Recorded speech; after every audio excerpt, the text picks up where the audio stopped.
ரோகிணி அவங்க வீட்டுல வாந்தி எடுத்துட்டு இருக்காங்க காலங்காத்தால.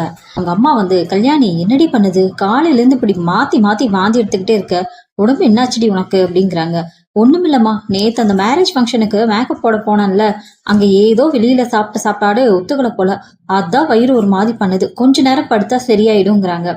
இல்லடி, உன் முகமே சரியில்லை, கண்ணெல்லாம் சொருக்கி போயிருக்கு, வா நம்ம முதல்ல ஹாஸ்பிட்டல் போயிட்டு வந்துருவோம். அம்மா எனக்கு ஒண்ணும் இல்ல, இப்ப எதுக்கு ஹாஸ்பிட்டல் போறதுக்குலாம் நமக்கு நேரம் இல்ல, ரிஷிக்கு ஸ்கூல் ஃபீஸ் கட்டணும், மாத்திரை செலவு இருக்கு, எனக்குன்னு யாருமா இருக்கா, நான் ரெஸ்ட் எடுக்காம உழைச்சாதான் இந்த குடும்பம் ஓடும், நான் கொஞ்ச நேரம் தூங்க போறேன். எனக்குன்னு பெட்ரூம் குள்ள போனவங்க மயங்கி விழுந்துடுறாங்க.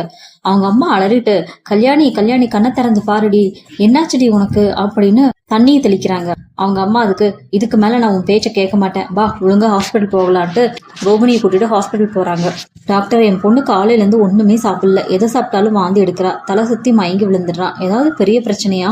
பயப்படுறதுக்கு ஒண்ணும் இல்லைங்கம்மா, இவங்களுக்கு உடம்புல எந்த பிரச்சனையும் இல்லை, ஆனா ஒரு சந்தோஷமான விஷயம், அவங்க பிரெக்னெண்டா இருக்காங்க, நீங்க பாட்டியாக போறீங்க, கங்க்ராச்சுலேஷன் சொல்றாங்க. ரோகிணிக்கு தூக்கி வரி போகுது. அவங்க அம்மா, என்ன டாக்டர் சொல்றீங்க, நிஜமாவே என் கர்ப்பமா இருக்காளா? ஆமாம்மா, ரிப்போர்ட் அதுதான் சொல்லுது, ஆனா உடம்பு ரொம்ப வீக்கா இருக்கு, சில டேப்லெட்ஸ் எழுதி தரேன், அதை கரெக்டா ஃபாலோ பண்ணுங்க, ரெஸ்ட் நல்லா எடுங்க அப்படிங்கிறாங்க.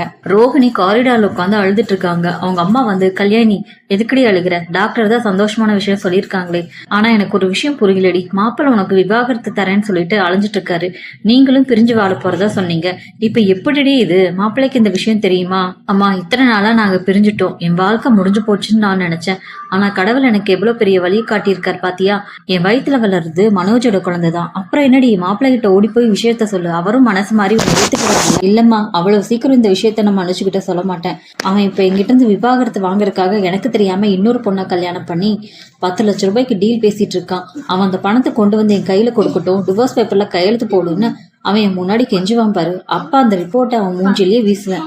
கல்யாணி எனக்கு பயமா இருக்குடி, இப்பவே போய் சொல்லு. பயப்படாதம்மா, இத்தனை நாளா அந்த வீட்டுல ஆன்டியும் மனோஜும் என்னை எப்படி நடத்தினாங்கன்னு உனக்கு தெரியும், என்னை வீட்டை விட்டு துரத்தி விட்டுட்டாங்க, ஆனா இந்த விதியை எழுதின கடவுளே இப்ப எனக்கு ஒரு கோல்டன் டிக்கெட் கொடுத்துருக்காரு, இந்த வாரிசை வச்சுக்கிட்டு நான் கம்பீரமா அந்த வீட்டுக்குள்ள நுழைவேன், அந்த விஜயாவை என் கால் தூசுக்கு சமமா அடக்கி ஆளுவேன், மனோஜை என் கைக்குள்ள வச்சு ஆட்டி படைப்பேன், அவங்க செஞ்ச எல்லா துரோகத்துக்கும் இந்த ரோகிணி இனிமேதான் வட்டி முதல்மா திருப்பி கொடுக்க போறேன், ஒரு சிறந்து பாருமா அப்படிங்கிறாங்க. மனோஜ் ஷோரூம்ல ஃபைல பாத்துட்டு இருக்கான். அப்ப ரோகிணி மெடிக்கல் ரிப்போர்ட்டோட வராங்க. மனோஜ், இத பாரு, உன்னோட விவாகரத்து கனவையும் அந்த பண ஆசையிலையும் மண்ணலி போட ஒரு விஷயம் வந்திருக்கு, நான் பிரெக்னெண்டா இருக்கேன், உன் குழந்தை என் வயிற்றுல வளருது அப்படிங்கிறாங்க. என்னது, பிரெக்னெண்டா? ஏய் ரோகிணி, என்ன நாடகம் ஆடுற, எனக்கு விவாகரத்து கொடுக்க கூடாது, என் சொத்து உனக்கு வேணும்னு பிளான் பண்ணி ஏதோ கள்ள ரிப்போர்ட்டை தூக்கிட்டு வந்து என்கிட்ட கதை சொல்றியா? என்னது நாடகமா? மனோஜ், அறிவிருக்கா உனக்கு? ஒரு பொண்ணு தன் கர்ப்பத்தை வச்சு நாடகம் ஆடுவாளா? இது உன்னோட குழந்தை, நம்ம 2 பேரோட உறவு கடையாளம் அப்படிங்கிறாங்க. நீ பண்ணுவடி, வாய மூடு, என் குழந்தையா? சான்ஸே இல்ல, உனக்கும் எனக்கும் உறவு முடிஞ்சு எத்தனை நாள் ஆச்சு, இப்ப திடீர்னு வந்து என் குழந்தைன்னு சொன்னா நான் நம்பணுமா? இது யாருக்கு பிறந்த குழந்தையோ அதை என் தலையில கட்ட பாக்குறியா? ரோகிணிக்கு கண்ணீரும் ஆத்திரமும் ஒரு சேர வருது. சி, எவ்வளவு கேவலமான பிறவி நீ, காசுக்காக இன்னொரு மனநல சரியில்லாத பொண்ண கல்யாணம் பண்ணிக்கும் போதே உன் யோகத்தை தெரிஞ்சு போச்சு, இப்ப உன் சொந்த குழந்தையே இல்லைன்னு சொல்றியா? உன்னை மனுஷன் நினைச்சேன் பாரு, என் புத்தியை செருப்பால அடிக்கணும். மனோஜோட காலர் பிடிக்கிறாங்க ரோகிணி. ஏ எடு ரோகிணி, இனிமே இந்த மாதிரி ரிப்போர்ட்டை தூக்கிட்டு என் குடும்ப பக்கமோ எங்க அம்மா முன்னாடியே வந்த மரியாதை கெட்டு போயிடும், நீ கேட்ட அந்த 5 லட்சம் ரூபாயை இன்னும் 2 நாளா செட்டில் பண்ற, அதை வாங்கிட்டு என் வாழ்க்கையை விட்டு ஓடி போயிரு, இனிமே நீ யாரோ நான் யாரோ. மனோஜ் இப்படி சொன்னதுல மனசுடைஞ்சு ரோகிணி, இன்னும் நம்ம போய் விஜயா கிட்ட பேசலாம்டா, பார்வதி வீட்டுல விஜயா இருக்காங்கன்னு தெரிஞ்சுக்கிட்டு அங்க போய் மீட் பண்ணலான்னு போறாங்க.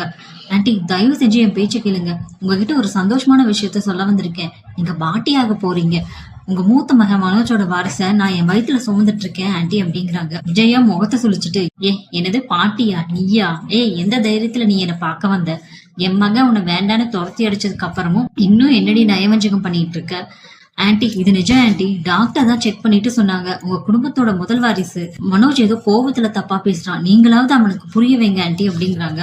ரோகிணி, உன் புத்தி எனக்கு நல்லா தெரியும்டி, என் மகனை எப்படியாவது திரும்பவும் அடக்கி இந்த சொத்து பத்துல உட்காரணும்னு நீ போடுற பிளான் தானே இது, எவனோ பெத்த பிள்ளைய தூக்கிட்டு வந்து என் வம்சத்தோட வாரிசுன்னு போய் சொல்லி இந்த வீட்டுக்குள்ள நுழைய பாக்குறியா? சீ, வெக்கமா இல்லையா? ஆன்டி, ஒரு தாயா இருந்துட்டு இப்படி இன்னொரு பொண்ணு இப்படி உங்களால பேச முடியுது, நான் மனோஜோட வைஃப், என் வயிற்றுல வர்றது அவரோட ரத்தம் அப்படிங்கிறாங்க. நிறுத்தடி உன் பொய்ய, என் மனோஜ் தங்கண்டி, அவன் உன்ன மாதிரி ஒரு ஏமாத்துக்காரியோட குழந்தைக்கு அப்பன்னு சொன்னா இந்த விஜயா நம்ப மாட்டான், இங்க பாரு நிமிஷமே இங்க இருந்து போயிடு, இனிமே இந்த மூஞ்சியோட எல்லாம் இங்க வந்துடாத, அவ்வளவுதான், வெளியே போடிங்கிறாங்க. ரோகிணியோட கொஞ்ச நம்பிக்கையும் போயிடுது. அவங்க வீட்டுக்கு வந்து அவங்க நடந்ததெல்லாம் சொல்லி அழுகுறாங்க. கல்யாணி என்ன ஆச்சுடி, ஏண்டி இப்படி அழுதுகிட்டே வர்ற? மாப்பிள்ளைய வச்சு அந்த வீட்டுக்குள்ள போறதுக்கு வழி கிடைச்சிருச்சுன்னு சந்தோஷமா போனியேடி, என்னாச்சு? எப்படி நீ திரும்பவும் மாப்பிள்ளை வீட்டுக்கு குடித்தனம் போக போற? அம்மா எல்லாமே முடிஞ்சு போச்சுமா, எல்லாமே தலையில மாறிடுச்சுமா. என்னடி சொல்ற? மாப்பிள்ளை என்ன சொன்னாரு, விவரத்தை சொல்லுடி. அந்த பாவி காசுக்காக பெத்த தாயையும் பொண்டாட்டியும் விக்க துணியற அந்த மிருகம் என் வயித்துல வளர்றது அவன் குழந்தையே இல்லைன்னு சொல்லிட்டானுமா. எவனோ பெத்த புள்ளைய என் தலைய கட்ட பாக்குறேன்னு கேவலமா பழி போடுறாம்மா. ஐயோ கடவுளே, என்ன கொடுமை இது! மாப்பிள்ளதான் அப்படி சொன்னாரா? அவங்க அம்மா விஜயாம்மா அவங்க கிட்ட விஷயத்த சொன்னையா? ஆன்ட்டியும் அவனுக்கு மேலம்மா. நான் ஏதோ சொத்துக்காக போய் சொல்றேன்னு சொல்லி என் கழுத்தை புடிச்சு வீட்டை விட்டு துரத்தாத குறையா துரத்தி அடிச்சுட்டாங்கம்மா. இந்த உலகத்துல என் குழந்தைக்கு அப்ப யாருன்னு நிரூபிக்க வேண்டிய நிலைமையில என்ன நிப்பாட்டிட்டாங்கம்மா. ஐயோ, என் புள்ள வாழ்க்கையில இப்படி ஒரு சோதனையா? இப்ப நம்ம என்னடி பண்ண போறோம்? யார்கிட்ட போய் நியாயம் கேட்க போறோம்? நமக்கு யாருமே இல்லையேடி கல்யாணி. ரோகிணி உடனே கண்ணு தொடச்சிட்டு, இல்லம்மா நாம ஒன்னும் அனாதை இல்ல, அந்த வீட்டுல இருக்கிற எல்லாரும் மனோஜும் விஜயாவும் மாதிரியும் இல்ல, அந்த வீட்டுல இன்னும் நியாய தர்மம் யோசிக்கிற நல்ல மனுஷங்களும் இருக்காங்க. யாரடி சொல்ற? அவங்க உனக்கு உதவி பண்ணுவாங்களா? ஆமாமா, அண்ணாமலை மாமா இருக்காரு. அவர் எப்போதுமே தப்பு செஞ்சா பெத்த மகனையும் வீட்டை விட்டு துரத்துற தங்கமான மனுஷன். அப்புறம் முத்துவும் மீனாவும் இருக்காங்க. அவங்க என் மேல கோபமா இருந்தாலும் நியாயத்துக்கு தான் நிப்பாங்க. நான் நேரம் அவங்க கிட்ட போக போறேன். அவங்க கிட்ட போய் என்னடி சொல்ல போறேன்? நடந்த எல்லா உண்மையும் சொல்ல போறேன். என் மெடிக்கல் ரிப்போர்ட்டையும் அவங்க கிட்ட காட்ட போறேம்மா. இந்த ரோகிணி தப்பானவ இல்ல, உங்க மூத்த மகன் தான் என் வாழ்க்கைக்கு எடுத்துட்டான். இப்ப என் குழந்தையும் அனாதையாக்க பாக்குறான்னு அவங்க காலில் விழுந்தாவது உதவி கேட்க போறேன். என் வாழ்க்கையை நான் காப்பாத்திக்க போறேம்மா. முத்துவும் மீனாவும் நினைச்சா மட்டும்தான் என் குழந்தைக்கு அந்த வீட்டுல அங்கீகாரம் கிடைக்கும். கல்யாணி, நீ சொல்றதெல்லாம் கேட்க நல்லாதான் இருக்குடி. ஆனா முத்துவும் மீனாவும் உன்னை நம்புவாங்களாடி? ஏற்கனவே உன்னை அந்த வீட்டை விட்டு துரத்துறது அவங்க தானே காரணமா இருந்தாங்க. இப்ப போய் நின்னா உடனே உதவி செஞ்சிருவாங்களா? அவங்க என் மேல வச்சிருக்க கோபம் வேறம்மா, ஆனா அவங்களோட குணம் வேற. முத்துவுக்கு அவங்க அம்மா விஜயாவையும் அண்ணன் மனோஜையும் பிடிக்காது. அவங்க ரெண்டு பேரும் சேர்ந்து பண்ற இந்த அநியாயத்தையும் முத்து ஒரு நாளும் சும்மா பாத்துட்டு இருக்க மாட்டான். மீனாவும் ஒரு பொண்ணா என்னோட நிலைமையே கண்டிப்பா புரியும். இருந்தாலும் எனக்கு என்னமோ ஒரு நடுக்கமாவே இருக்குடி. அண்ணாமலை பெரிய மனுஷன்தான், ஆனா மனோஜ் மாப்பிள்ள இது என் குழந்தையே இல்லைன்னு கோர்ட்ல போய் பொய் சாட்சி சொன்னா அவரால் மட்டும் என்னடி பண்ண முடியும்? அதுக்கு தான்மா மெடிக்கல் ரிப்போர்ட் இருக்கு.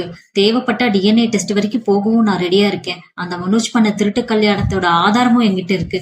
எல்லாத்தையும் கொண்டு போய் முத்து முன்னாடி கொட்ட போறேன். உங்க அண்ணன் செஞ்ச துரோகத்துக்கு இந்த குழந்தையும் நானும் ரோட்ல நிக்கணுமா முத்துன்னு கேட்கும் போது அவன் கண்டிப்பா எனக்கு ஹெல்ப் பண்ணுவாம்மா. சரிடி, அவங்க உனக்கு சப்போர்ட் பண்ணி இந்த வீட்டுக்குள்ள கூட்டிட்டு போயிட்டா மட்டும் விஜயாவும் மனோஜும் சும்மா இருந்துருவாங்களா? உன்னை நிம்மதியா வாழ விடுவாங்களா? அவங்க என்ன நிம்மதியா வாழ விட வேண்டாமா?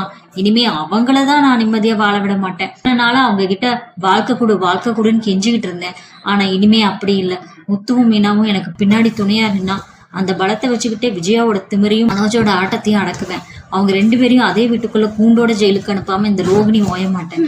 என் வயித்துல வளர்ற இந்த வாரிசுதாம மனோஜோட அழிவுக்கு ஆரம்பம். மாமா போலாம், இப்பவே மாமாவை போய் பார்க்கலாம் அப்படின்னு கிளம்புறாங்க ரெண்டு பேரும்.